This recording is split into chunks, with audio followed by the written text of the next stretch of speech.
The annual bill is 1.9 billion cost to the NHS for treating overseas patients. So, you know, we're having all these conversations at the moment in the election. Everybody's going on about the NHS and talking about the savage cuts, etc. What about the sheer numbers of people that are coming to this country and using the NHS who have never paid a penny into the system? Isn't it?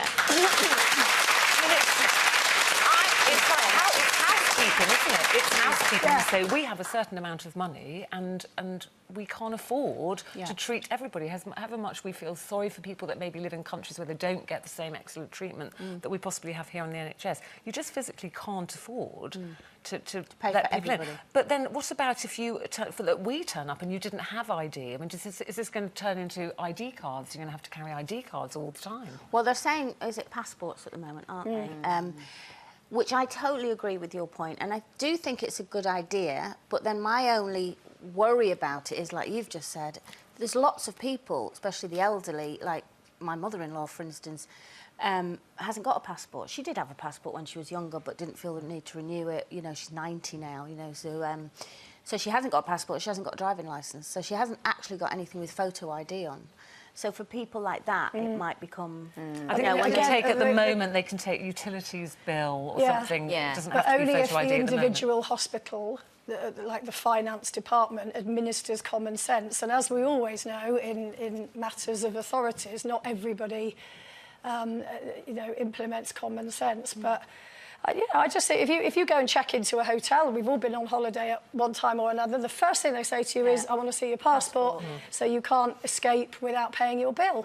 It's very, very simple. And while you're at it, let's bring it in for GP surgeries as well. They are saying here some concern of discrimination, that if you went into A&E, perhaps, you know, you have a certain colour skin or you don't speak English, you might still be a resident here paying your tax, when you might have it's nothing to do with ethnicity. So I think a lot of hospital staff are saying, once again, you know, we're hard pushed enough as it is. Yeah, no, it's just about whether you live in this country and contribute to the system in some way.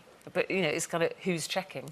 And then do you have to have extra staff to do the checking? And then if you give them the bill, that doesn't necessarily mean they've got any money. Well, they're suggesting does that cost you money to chase those people up? They're suggesting they employ an overseas visitor manager role for each hospital. But again, I get the hospital's points, because what's happening is that the government's saying, right, OK, at this individual hospital, if you don't get the money back from this patient, we're going to fine you. So that puts the pressure on the hospital on top of everything else that they have to do. I think that's a huge problem. And you do kind of think, well, hang on a minute, government, of whichever party, let's stop people coming in at the border. Let's find out why they're here.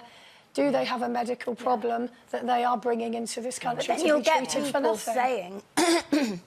You'll also, playing devil's advocate, Jane, you'll also get people saying, you know, what about people who are, you know, do live here, were born here, but maybe haven't worked a day in their life, who haven't paid taxes? That's fine. They live here. They are registered in this country. So it's they get the benefit of the... That's what it's all about. Yeah.